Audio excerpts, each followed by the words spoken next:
Alright, this should be an interesting format. I'm literally just gonna play YouTube shorts and react to them. Remember the M&M Mini mascot? They debuted in 1997 and were often referred to as the swarming minis, typically shown in large clusters being destructive in the environments.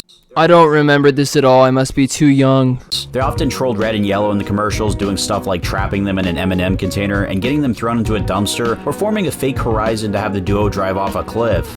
So basically, they were just doing a bunch of pranks. But most of the time, these minis would shapeshift into funny stuff, all while they're trying to find their way to a hungry mouth. I feel like things have changed enough that they wouldn't have an advertising campaign nowadays where food tries to get into people's mouths. I think people are a little bit, after the Me Too movement, I think people are a little bit careful with that kind of thing. Like, honestly, for real. And the mini-size M&Ms have been around since the 1980s, but the swarming minis were used for about 11 years before being discontinued in 2008, all thanks to the recession, but don't quote me on that. Swarming minis would be featured in a few games like the Crash Bandicoot clone and the Game Boy Color game. The mini M&Ms weren't discontinued in 2008, only the little chaotic mascots were no longer used in promotional material. And do you miss them? Because I don't remember them, I can't really miss them, but I do think they seem like they were pretty entertaining. It's pretty crazy to think that just 45 years ago, this is what downtown Toronto looked like. I've never been to Toronto. Maybe I should go sometime. Back then, the city had a population of 2.1 million. The CN Tower was the tallest man-made structure on Earth. I had literally no idea at all that Toronto had what was the tallest structure on Earth for a time.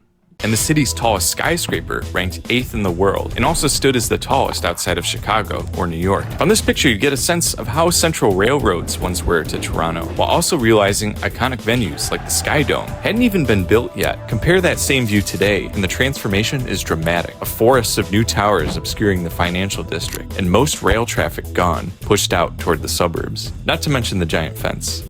So basically, they just added a bunch of buildings. It was at this point during the screen recording where I realized I was not going to stick with every video because that video was long and boring and kind of pointless. No matter how tired you are, you will never be as tired as a cat who has done absolutely nothing all day.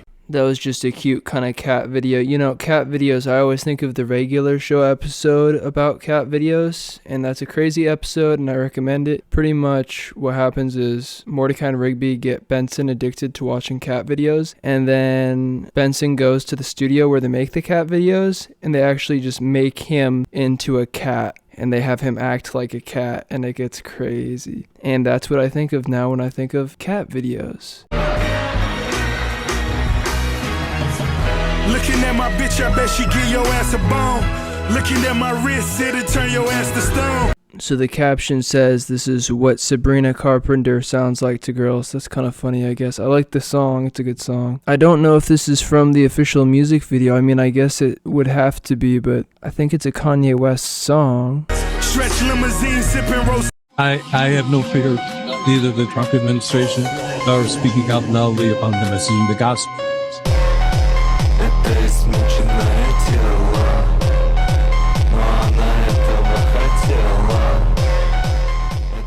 Edits like this one are always so fun. I like them. I like these edits when they make them for anybody. I've seen these kinds of edits for Kim Jong-un, for Xi Jinping, for Putin, Trump, Biden even, and now here for Pope Leo. You know, they're just entertaining edits.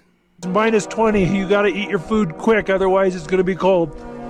That was delicious, but my hands are frozen. It's so cold out here, I can only work with my hands for about 3-4 minutes. My guy is as cold as it gets. Hey man, what's wrong? I'm just worried I'm not providing enough value to the shareholders. That's kind of hilarious. I'm just worried I'm not providing enough value to the shareholders. What do you mean? I don't know, I just haven't been a productive member of the economy. I've totally wasted my day. But we've been out in nature exploring waterfalls. Which means I haven't generated any revenue for the shareholders. What shareholders? Any of them. But the value of your life isn't just how economically productive it is. It's not? No. Then what is? Huh. I don't know. But look around. Huh. It's nice. Economically speaking, all this might not be worth that much. It's worth so much more. Yeah, and if it's true for the waterfall, it's true for us too.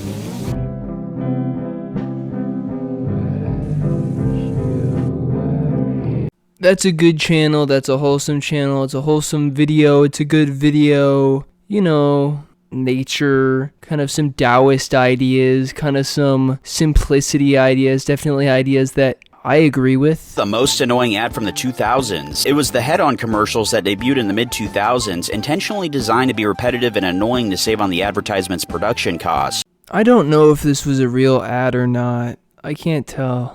The ads were low energy and monotone, meant to drive you insane, and it worked, telling you to apply head-on directly to your forehead multiple times, with many people parodying the commercial online like Zoo York and Cartoon Network. In a two-stage process, later commercials would begin to start airing the interrupting versions, where annoyed customers would express their hate for the original commercial's repetitive nature, only to then flash the head-on product on screen and explain how much they loved it. It's a beautiful loop where you needed to use head-on because the commercials gave you a headache, and did this drive you nuts back then?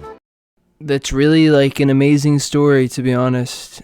One of the more interesting stories of advertisements.